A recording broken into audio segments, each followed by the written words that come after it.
différence entre Dali et un fou, c'est que Dali n'est pas fou. Ainsi parlait le génialissime et dingue comme personne célèbre peintre espagnol, Salvador Dali. Lui, qui était si fou du chocolat Lanvin, savait bien que la gourmandise comme la folie est le propre de tous les hommes. Et l'on voudrait faire croire que ce n'est qu'une de ces folies en deçà des Pyrénées, et que la raison serait au-delà.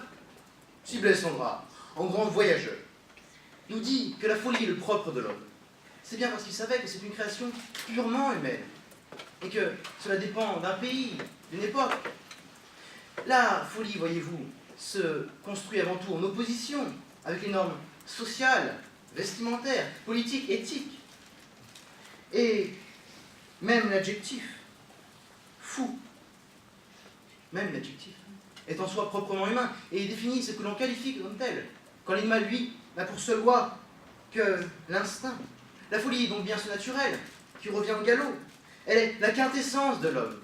Elle est avant tout l'homme à l'état pur, avant que la culture ne le rattrape. La folie est donc une possibilité exclusive de chaque homme, qui n'en partage avec aucun autre animal, avec aucune autre espèce végétale. Il y a bien des vaches folles, me diront certains. Des lapins crétins, me répondront d'autres. Et le crazy horse dans tout ça. Bien sûr, bien sûr. Mais là encore, ce ne sont que des créations humaines. Et que ce soit cette maladie, que ce soit ce cartoon, ou bien encore cette boîte de striptease, rien de tout ça n'existerait sans la folie des hommes. Oui, l'homme, cet animal fou, dont la folie a inventé la raison, comme le dit Castoriadis. Car seul l'homme peut être fou, car lui seul est avant tout doté de raison. Lui seul peut donc en être dépourvu. Mais, encore une fois, personne n'est doté d'une raison sans faille. Qui peut se targuer d'avoir un esprit totalement équilibré? Après tout le monde est plus ou moins fou, à sa manière. Et si la folie est le propre de l'homme, c'est bien parce qu'elle découle de nos passions proprement humaines. La folie les excite, les sublime et les exacerbe. Si l'homme a toujours eu cette tendance à vouloir tout contrôler, ce n'est que grâce à la folie qu'il a pu créer des civilisations et s'imposer comme maître et possesseur de la nature. Et cela sans nul pareil, nulle part au monde. La folie est ce petit grain, ces caractéristiques, sans qui l'homme ne serait rien. Elle est constitutive de l'homme. Elle fait sa grandeur comme sa déchéance. Si Napoléon a conquéri le monde, c'est avant tout grâce à la folie des grandeurs. C'est la folie douce qui a poussé Don Quichotte à affronter des moulins. C'est la folie créatrice qui a insufflé les misérables à Victor Hugo. La folie courageuse qui a donné à Martin Luther King l'idée de se battre pour l'égalité.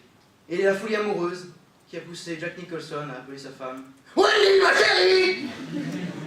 Mais assez parlé des grands hommes. Qu'en est-il sur ce point des femmes? La femme peut être, elle aussi, folle. Mais bien sûr, après tout, la femme n'est qu'un homme comme les autres. Et de Phèdre à Cruella, en passant par Virginia Woolf, les exemples ne manquent pas.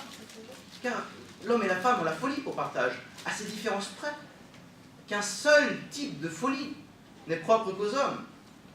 Seul le machisme pense certains à croire que si la folie est le propre de la femme, le propre doit forcément être la folie de la femme. Comme si les tâches ménagères n'étaient que pour les femmes. Mais là, encore une fois, cette folie doit cesser. Alors aujourd'hui, chers frères de chez, aujourd'hui, je vous invite à être fous. Oui, soyez fous, au point d'aider votre mère à faire le ménage. Oui, soyez fous, pliez, pauvre fou, pour ne plus froisser votre copine pour de repassage.